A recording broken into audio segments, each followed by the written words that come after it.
80 करोड़ लोगों को अनाज आज तक 2 साल होने जा रहे हैं, 2 साल तक फ्री अनाज दे रहे हो। आज बाप अपने बेटे को फ्री में रोटी नहीं खिलाता, हम पूरे 80 करोड़ लोगों को अनाज फ्री दे रहे हैं, बहुत बड़ी बात है। जो सर 24 को लेके महागठबंधन बनने जा रही है, इसमें क्या लगता है नुकसान होगा 24 में भाजपा को?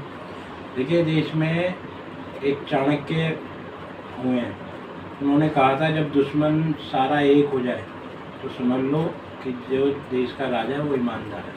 जब पूरे सारे चोर इकट्ठे हो गए तो ईमानदार को हराने के लिए चोर सारे इकट्ठे हो रहे हैं। क्यों? क्योंकि उनकी चोरी नहीं हो रही, उनके घोटाले नहीं हो रहे, जो उनको आदत थी 70 साल से या पारिवारिक राजनीतिक रोटियां सेकते थे, उनको राज करना है, घोटाले करने हैं। इस वजह से वो कह रहे हैं कि विचारधारा मिलती हो ना मिलती हो।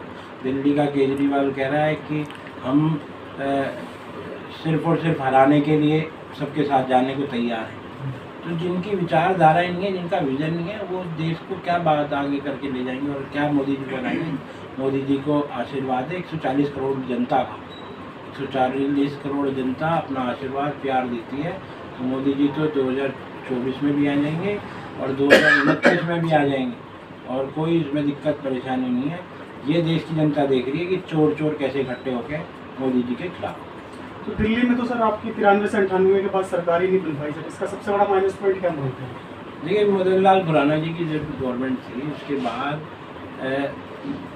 जनरेशन चेंज हुई है और जो नई जनरेशन है उन्होंने भाजपा शासन नहीं देखा है। और जब ये केजरीवाल आया तो केजरीवाल ने बड़े बड़े सपने दिखाए लोगों को। शीला दीक्षित ने जो घोटाला कॉमनवेल्थ गेम पर किया था उसका फ़ायदा अन्ना हजारे जी के थ्रू केजरीवाल को मिल गया। केजरीवाल अब तुष्टिकरण की राजनीति करता है और सिर्फ वो क्या है कि ना कोई डेवलपमेंट ना कोई विज़न, सिर्फ और सिर्फ वो क्या करता है, बड़े बड़े वादे कर देता है, ज़मीन में कहीं पे कुछ नहीं। अब की बार आने वाले चुनाव में 2025 में केजरीवाल को भी दिल्ली की जनता मुंह तोड़ जवाब देगी, देख लें। वही दूसरे तरफ आप घोटाले को लेकर मनीष सिसोदिया जी को जो जेल में डाल रखा है सर, क्या लगता है सत्य है इस चीज़ को लेकर? आप बताओ मुझे कि कभी कोई किसी भी कंपनी का CEO या हेड कोई अपना डिपार्टमेंट नहीं रखता क्या?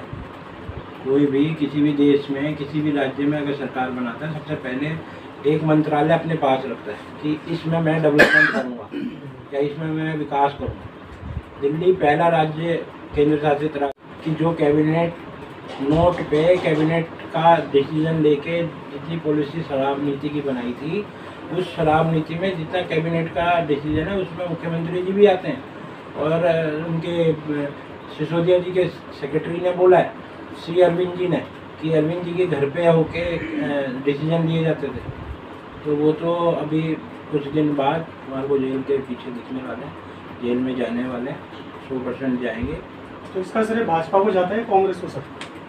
इसमें श्रेय नहीं, जिसने जैसे कर्म करें वो वैसे भुगते। तो श्रेय क्या भाई, वो जो बड़ी बात कर रहे थे घोटाले करेंगे, कांग्रेस तो कह रही है हमने करवाया उनको अंदर।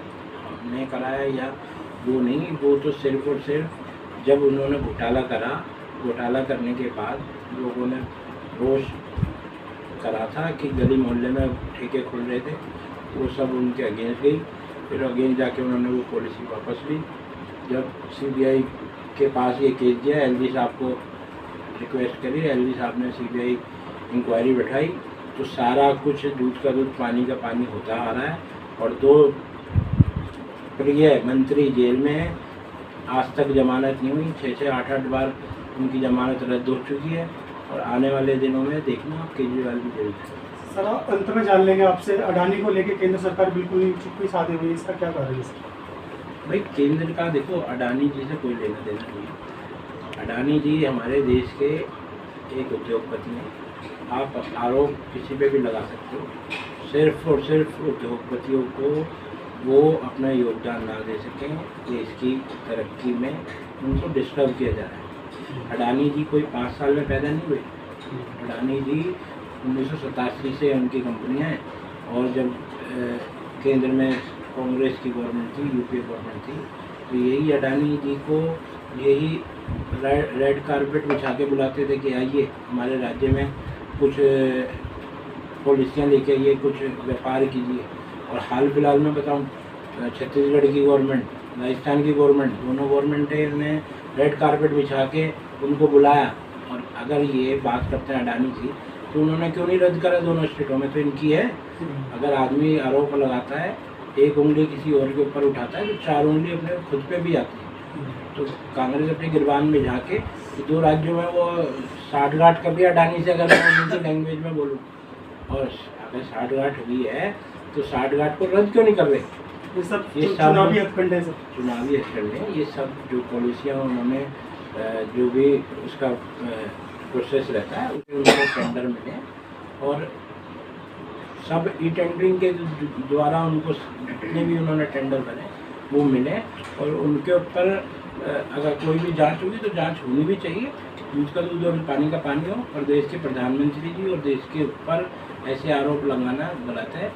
और वो भी एक कंपनी जो हिंडनबर्ग विदेश की है, जिसका खुद का कोई अस्तित्व नहीं है, उसकी कोई क्रेडिबिलिटी नहीं है, उसने ऐसे कह दिया और उसके कहने पे हमारे देश के उद्योगपति को कटघरे में कर दिया, क्वेश्चन मार्क लगा दिया। आप देखो कि विदेशी ताकतें देश को विकसित होते हुए देखना नहीं चाहती। Thank you sir. जी, मैं आप ये कहना चाहती हूँ, आपने भी पूछा महंगाई क्यों है हमारे देश में। अब एक चीज़ बताइए, आप जहाँ की प्रजा लालची हो, वहाँ का प्रशासन और शासन दोनों ठगी होंगे। ठीक है, आप जब प्रजा को, आप जब जनता को ये लालच दोगे कि बस फ्री में, बिल फ्री में, तो इंसान मेहनत करना, कमाना व ऊंचा विकास करना छोड़ देगा। तो महंगाई अपना आप आएगी हमारे देश में। समझ रहे हैं? जनता को अपना अच्छा बुरा सोचना चाहिए। प्रशासन या शासन फ्री में क्या दे रहा है, उस चीज़ के पीछे भागना छोड़ना चाहिए। ये मेरा जवाब है महंगाई को।